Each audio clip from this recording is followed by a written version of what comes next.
안녕하세요, 고봉중 친구들.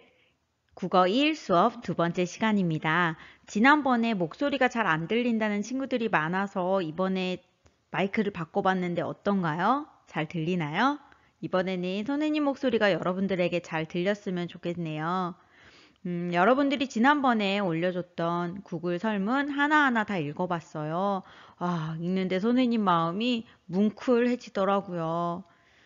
초등학교 때 잘했으니까 앞으로도 잘하고 싶어요 라는 친구도 있었고요. 초등학교 때는 아쉬운 점이 많았지만 중학교 때는 새로운 마음으로 열심히 해보고 싶어요 하는 친구들도 있었어요.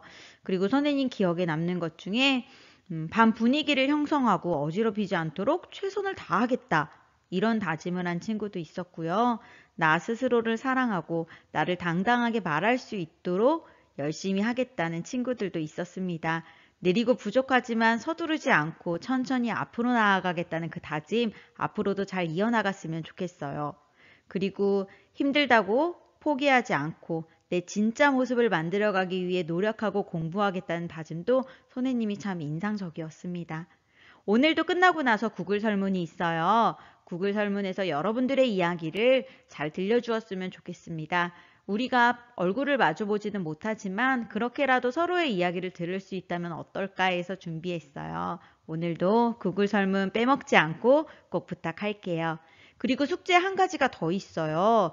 위두랑에 오늘부터는 공책 노트 필기를 하려고 해요. 그래서 여러분들이 위두랑에 여러분들이 필기한 공책을 찍어서 올려주면 되겠습니다. 제목은 다른 과목들과 마찬가지로 학번, 이름 이렇게 적어주시고요. 내용은 국어과제 제출합니다. 이렇게만 간단하게 적어도 될 것 같아요. 그 밑에 여러분들이 올려준 공책 필기를 보고 선생님의 다짐대로 여러분들에게 한 명 한 명 피드백할 수 있도록 열심히 해야 되는데 280명 할 수 있겠죠? 네, 우리 한번 열심히 해보도록 합시다. 자, 시작하기 전에 보도록 하겠습니다. 국어 교과서, 국어 공책, 필기구가 필요해요. 사실 선생님은 국어책을 잘 보지는 않아요. 하지만 우리가 국어 시간이라는 것을 서로 기억할 수 있도록 국어 교과서 1-1 교과서를 꼭 챙겼으면 좋겠습니다. 자, 국어 공책 지난주에 이야기했는데 준비되어 있겠죠? 어떤 것이든 괜찮습니다. 새 공책, 사용하던 공책 다 괜찮아요. 대신 좀 넉넉하게 남아 있었으면 좋겠어요. 학교에 와서도 쓸 수 있도록 조금 넉넉하게 남아 있었으면 좋겠고요. 줄이 있어도 되고 없어도 됩니다. 여러분들이 사용할 수 있는 어떠한 공책이든 괜찮아요. 그리고 한 가지 더. 학교 수업을 위한 저작물이죠. 그렇기 때문에 이곳에서만 우리끼리만 이용했으면 좋겠습니다. 그리고 마지막으로 마주하지 못하기에 더 많이 배려하고 존중하기를 다짐하면서 오늘 수업 시작하도록 하겠습니다. 자, 지난 시간에 시에 대해서 이야기 나눠봤는데요. 이제 공책을 펼쳐보세요. 공책에다 한번 적어볼까요? 오늘 날짜 2020년 4월 24일 금 이렇게 적어주시고요. 거기에다가 시에 대하여 라고 제목 적어주세요. 같이 한번 해보도록 하겠습니다. 시의 3요소부터 볼게요. 지난 시간에 했던 거 똑같은 이야기 반복이에요. 하지만 귀를 쫑긋 세우고 들어주면 좋겠어요. 자, 시의 3요소 첫 번째 운율입니다. 이것은 다른 말로 이야기하면요. 음악적 요소라고 해요. 우리가 시와 노래는 서로 닮았다라고 이야기하는 게 바로 이 부분 때문입니다. 그래서 시가 노래가 되는 경우가 참 많고요. 노래 가사를 적으면 시처럼 느껴질 때도 많아요. 그것은 바로 이 운율이라고 하는 것 때문입니다. 운율이 만들어지는 것은 여러 가지가 있는데요. 가장 쉬운 방법은 반복이에요. 같은 단어를, 같은 문장을, 같은 구조를 반복하면 그곳에서 우리는 리듬감을 느낄 수가 있습니다. 자, 두 번째 요소는 심상이고요. 이 심상은 다른 말로 회화적 요소라고 합니다. 회화적, 조금 낯설죠? 쉽게 이야기하면요. 그림이라고 생각하면 되겠어요. 좋은 시는요. 그 시를 들었을 때, 그 시를 읽었을 때 어떠한 장면이 떠오르는 게 좋은 시입니다. 그것은 시가 가지고 있는 이런 회화적 요소 때문이에요. 어떠한 심상을 쓰는가? 이것은 우리의 오감과 연결되어 있는데요. 눈으로 보는 것처럼 표현됐을 땐 시각적, 냄새가 표현되어 있을 때는 후각적, 맛을 표현했을 때는 미각적, 그리고 어떤 만져지는 느낌을 표현했을 때는 촉각적, 그리고 소리를 표현했을 때는 청각적, 이렇게 우리의 오감을 사용해서 생생하게 만들어주는 것, 이것은 심상이라고 합니다. 다음에 좀 더 자세하게 이야기 나눌 기회가 올 거예요. 마지막 주제입니다. 주제는 의미적 요소라고 이야기하는데요. 시의 출발점은 이 주제라고 보시면 되겠어요. 무엇을 표현하고 싶은가, 무엇을 이야기하고 싶은가에 따라서 운율과 심상을 선택하게 되는 거거든요. 자, 이런 세 가지 요소를 적절하게 잘 사용한 다음에 그 다음에 시어의 특징이 있었죠. 첫 번째, 함축성입니다. 운율도 마찬가지죠. 늘어뜨리는 것으로 말을 하는 것이 아니라 어떻게 간결하게 표현하는가, 어떻게 잘 담아내느냐, 이것이 바로 함축성이에요. 그 다음, 함축성을 만들려고 하다 보니까 하나의 어휘가 여러 가지로 해석이 가능하고요. 보는 사람마다 다른 상상, 다른 생각을 할 수 있게 됩니다. 이것은 시어가 가진 두 번째 특징, 다의성 때문이에요. 그리고 여기서 모호성도 출발하게 되고요. 이게 시어의 기본적인 특징이에요. 두 번째 똑같은 말을 들었는데 어때요? 잘 이해가 되나요? 조금 어렵나요? 네, 어려워도 괜찮습니다. 그렇기 때문에 선생님이 존재하는 거죠. 계속해서 여러 번 이야기할 거예요. 국어에서 가장 어려운 것은요. 다른 몇몇 친구들이 이야기했더라고요. 어휘가 어려운 것 같다. 맞습니다. 초등학교 때 배운 거랑 사실은 똑같은 거 배우는 거예요. 이 비유도요. 여러분들이 불과 6학년 때 작년에 배웠던 것입니다. 그런데 너무 낯설죠. 왜 그럴까? 그때는 사용하지 않았던 여러 어휘들을 사용하기 때문이에요. 그래서 선생님이 여러 번 반복하는 것은요. 다른 이유가 아닙니다. 익숙해지기 위해서예요. 그래서 지금 당장 이해되지 않더라도 듣다 보면 여러분들에게 충분히 이해될 수 있는 내용이니까 지금 이해가 되지 않는다, 기억이 되지 않는다, 너무 걱정하지 않아도 괜찮습니다. 자, 시가 너무 어려운 건 아닐까? 시 한 편 가지고 왔어요. 같이 한번 눈으로 읽어보도록 하겠습니다.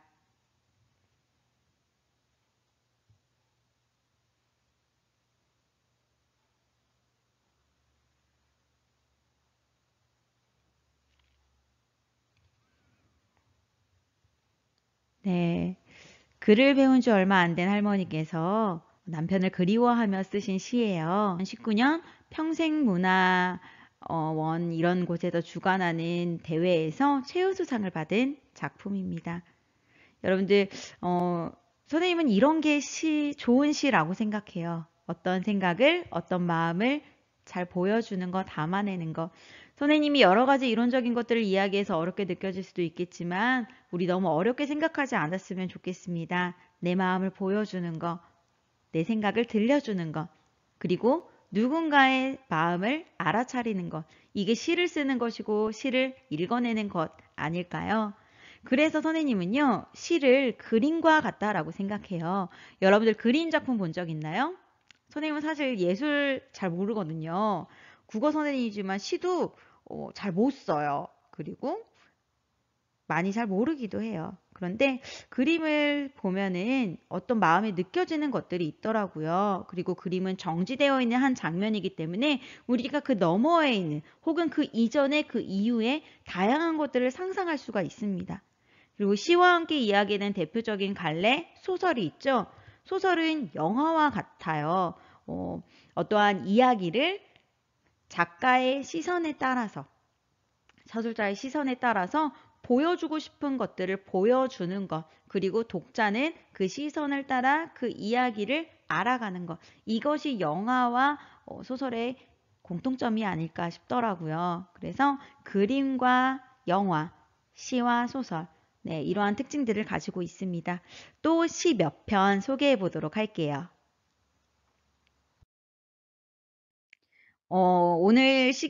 지금 소개하는 이 시들은요, 작년에 여러분들 선배가 쓴 시예요.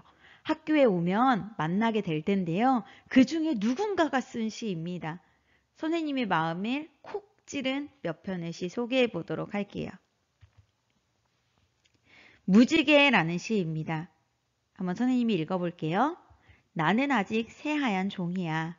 하지만 언젠가 무지개처럼 아름답게 채워질 거야. 한 가지 색이 아닌 다양한 색, 다양한 것들로 오래 걸릴지도 몰라. 하지만 채우기 위해 노력할 거야. 지켜봐줘.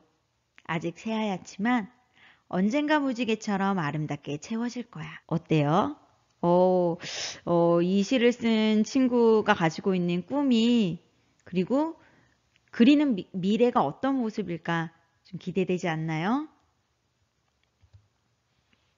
두 번째 시입니다. 내가 비록 작더라도 점점 자라서 꽃이 될 것이다. 뿌리도 도전하듯이 나도 도전하여 키도 클 것이다. 풀이든 사람이든 크지 않아도 상관없다. 충분히 존중받을 수 있는 존재니까. 사실 선생님은 이 시를 보고 깜짝 놀랐어요. 개구장이거든요. 이 시를 쓴 선배는 조금 가벼운 이미지인데 시를 봤더니 그렇지가 않은 거예요. 그래서 그 눈에 보이는 나무 그 이상의 뿌리가 단단하게 그 친구 가운데 있다는 것을 이 시를 통해서 확인할 수 있었습니다. 세 번째 시입니다. 소우주라는 시인데요. 이것도 한번 선생님이 읽어볼게요. 비록 우주는 아니지만 우주보다 작은 소우주. 하지만 소우주는 우주처럼 모든 행성을 가지고 있지. 비록 얼음보다 부족하지만 얼음보다 작은 나. 하지만 나는 소우주처럼 작지만 모든 행성을 가질 수 있는 힘을 기르고 있지. 비록 우주는 아니더라도 비록 얼음보다 부족하더라도 조금 더 노력해서 소우주처럼 모든 행성을 가질 거야.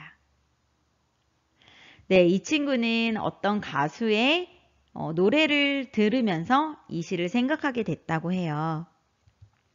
자, 이 세 편의 시 중에 여러분들의 마음에 가장 공감이 되는 시는 어떤 시인가요? 이 시는 작년에 1학년이었던 지금의 여러분들과 다르지 않은 여러분들의 선배들이 쓴 거예요. 여러분들이 써내려갈 여러분들의 이야기도 기대가 됩니다.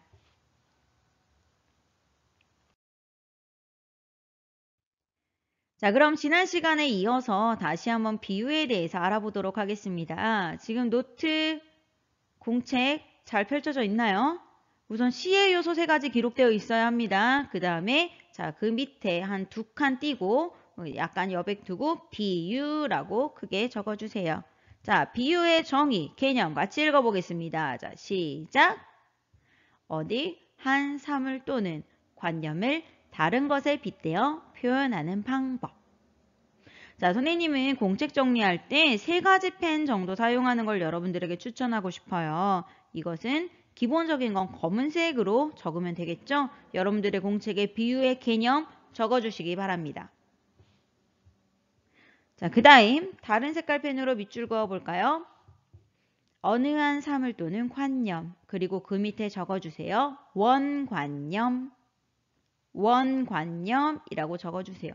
이건 내가 원래 표현하고 싶은 것을 이야기합니다. 자, 그 다음 다른 색깔이 있으면 더 좋겠고요. 혹시 다른 색깔이 없다면 방금 게 그냥 평평한 밑줄이었으면 이건 물결 무늬로 표시해 주세요. 이렇게 구분하는 것도 괜찮습니다. 자, 그 다음에 그 밑에 적어줍니다. 다른 것에 빗대어 표현 밑에 적어주세요. 보조관념, 보조관념. 자, 이렇게 원관념과 보조관념이 있는데요. 원래 표현하고 싶은 것은 원관념이라고 했습니다. 그 다음에 보조관념은요. 그 원관념을 잘 표현하기 위해서 가져오는 게 보조관념이에요. 자, 중요한 거. 원관념과 보조관념 사이에서는요. 공통점이 있어야 합니다. 막 가지고 오면 안 돼요. 이건 무슨 말인지 조금 더 구체적으로 살펴볼게요. 자, 비유를 예시를 통해서 알아보도록 하겠습니다. 선생님이 한 문장 가지고 왔어요. 빵이 부드럽다. 여러분 부드러운 빵 먹어본 적 있나요? 자, 그런데 부드러운 게 얼마나 부드러운지 어떻게 부드러운지 조금 부족한 것 같죠? 그래서 이렇게 한번 표현해 보도록 할게요. 빵이 부드러운데 솜사탕처럼 부드럽다. 어때요? 빵이 부드럽다라고 이야기할 때랑 빵이 솜사탕처럼 부드럽다라고 이야기할 때 조금 느낌이 다르지 않나요? 자, 이렇게 좀 더 실감나게 생생하게 표현할 수 있도록 해주는 게 바로 비유라는 표현법입니다. 이 문장은 어때요? 빵이 돌덩이처럼 부드럽다. 엥? 이상하죠? 자, 그래서 원관념과 보조관념 사이에서는요, 공통점이 필요하다라고 하는 거예요. 빵과 솜사탕은 부드럽다라는 공통점이 있지만, 빵과 돌덩이는 부드러운 공통점은 없어요. 그럼 이 문장을 이렇게 바꾸면 어떨까요? 빵이 돌덩이처럼 딱딱하다. 이거는 말이 되죠. 자, 그래서요, 원관념과 보조관념 사이에서는 이렇게 공통점이 있어야 합니다. 자, 그럼 원관념 찾아볼게요. 원관념이 뭐죠? 네, 빵입니다. 빵. 여러분 목소리 내서 같이 한번 대답해 볼게요. 자, 그럼 보조관념은 뭘까요? 보조관념. 그렇죠. 지금 눈에 보이는 돌덩이가 보조관념이 되겠죠. 그리고 사라졌지만 솜사탕도 보조관념이라고 할 수 있겠습니다. 자, 그럼 마지막. 우리 기억을, 지난 시간 기억을 더듬어서 막 법 여러 가지 구체적인 비유의 방법들 나왔던 거 기억나나요? 이곳에서는 어떤 표현법이 사용됐을까요? 네, 비유법이라고 해도 괜찮아요. 네, 비유법이라고 하는 커다란 범주 속에서 조금만 더 구체적으로 들어가 보면 대답한 친구들 훌륭합니다. 자, 대답하지 못한 친구들 괜찮아요. 선생님이 한 번 더 설명하도록 하겠습니다. 이곳에서는 직유법이 사용되었죠. 자, 그러면은 지난번에 봤던 비유의 여러 가지 구체적인 방법들 다시 한번 살펴보겠습니다. 자, 먼저 직유법부터 보도록 할게요. 직유법, 직접 비유하는 방법.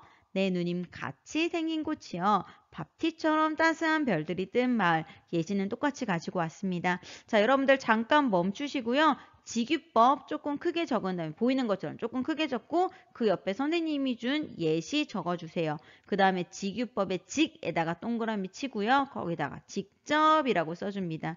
그리고 그 옆에 적어주세요. 뭐뭐 같이, 뭐뭐처럼, 뭐뭐신 듯 이런 것들이 사용됐을 때 우리는 직유법이라고 합니다. 자, 그리고 그 밑에다가 내가 만든 예시 하나 더 적어줘 보세요. 내가 정말 직유법을 제대로 이해했는지 확인하는 방법은 내가 만들어 보는 거겠죠? 어떤 것이든 괜찮습니다. 한번 직유법의 예시 적어주세요. 그 다음 은유법 보도록 하겠습니다. 은유법은요. 은밀하게 숨어 있다라고 하는 거예요. 아까 직유법은 연결고리가 직접적으로 드러나는데요. 은유법은 내 마음은 호수요. 책은 마음의 양식이다. 자, 은유법의 은 동그라미 치시고요. A는 B이다. 라고 그 밑에 적어주시면 되겠습니다. 이렇게 연결고리가 드러나지 않지만 두 원관념과 보조관념이 서로 잘 연결되어 있을 때 우리는 이것을 은유법이라고 이야기합니다. 이것도 마찬가지로 여러분들 예시 그 밑에 하나 적어주세요. 혹시 선생님 말하는 속도가 조금 빠르다라고 할 때는 정지해 가면서 여러분들 하나씩 만들어 보면서 넘어가 주세요. 그 다음 의인법과 화류법. 이 문제의 표현 방식입니다.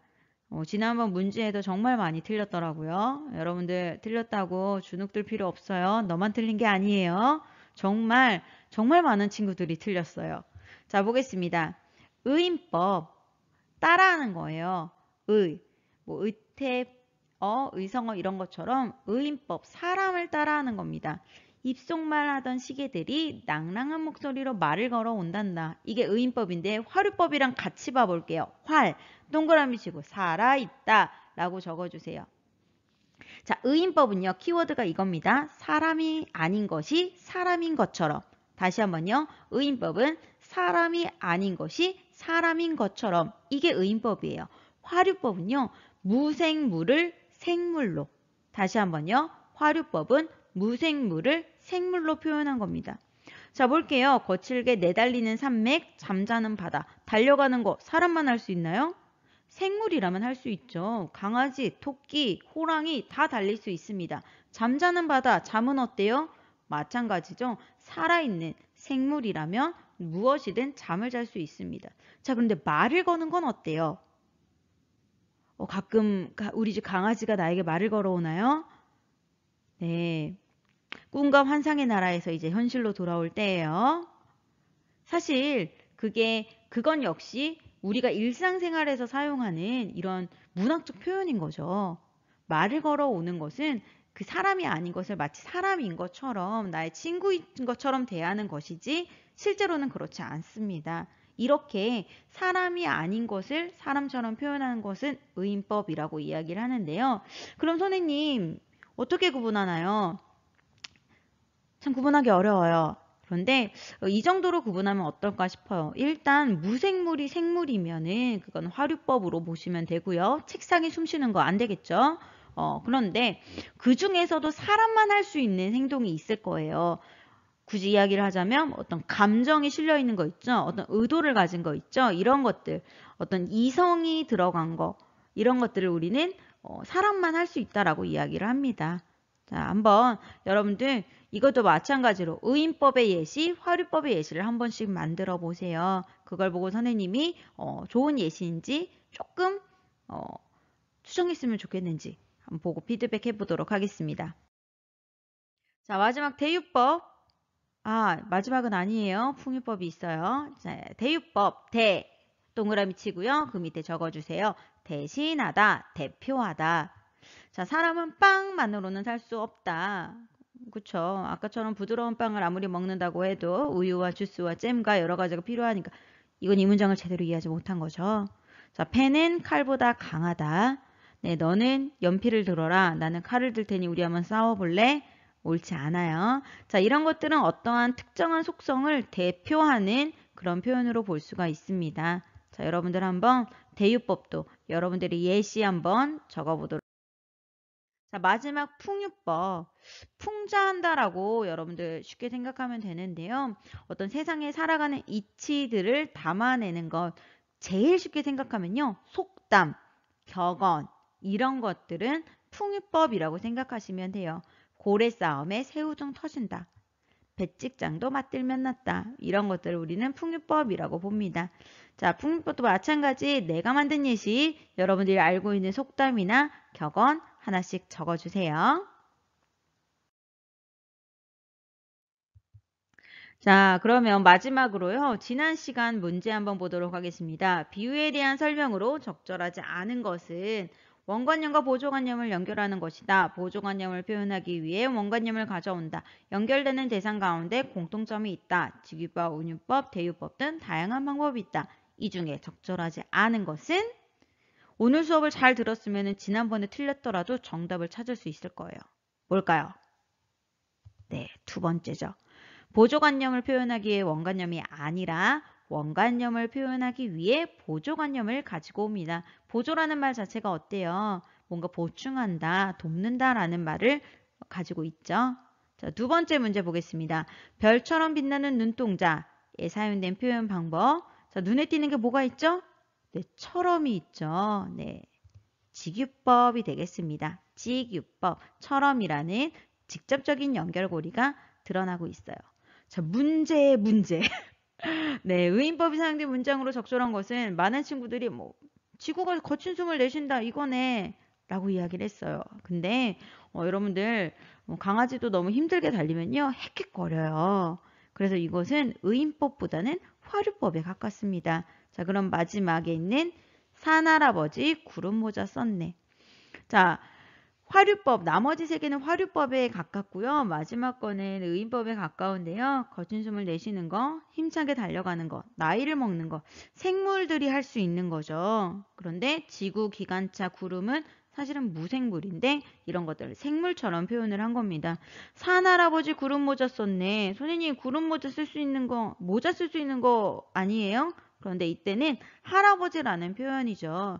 우리가 어떤 가족관계를 만드는 거, 이것도 인간이 할 수 있는 거죠. 어떤 아버지, 어머니, 이런 본능으로 물론 가족 관계를 만드는 그런 생물들도 있지만요. 이렇게 명칭을 부여하면서 가족 관계, 친족 관계를 만들어가는 것은 인간이 할 수 있는 속성이라고 볼 수 있겠습니다. 자, 그래서 의인법이 사용된 문장으로 적절한 것은 4번이 되겠습니다. 자, 이렇게 오늘 첫 번째 영상 마무리하도록 하겠습니다. 어때요? 여러분들 잘 들었을 텐데요. 이제 좀 허리 좀 펴고 목 스트레칭도 하고 그리고 두 번째 영상에서 만나도록 하겠습니다.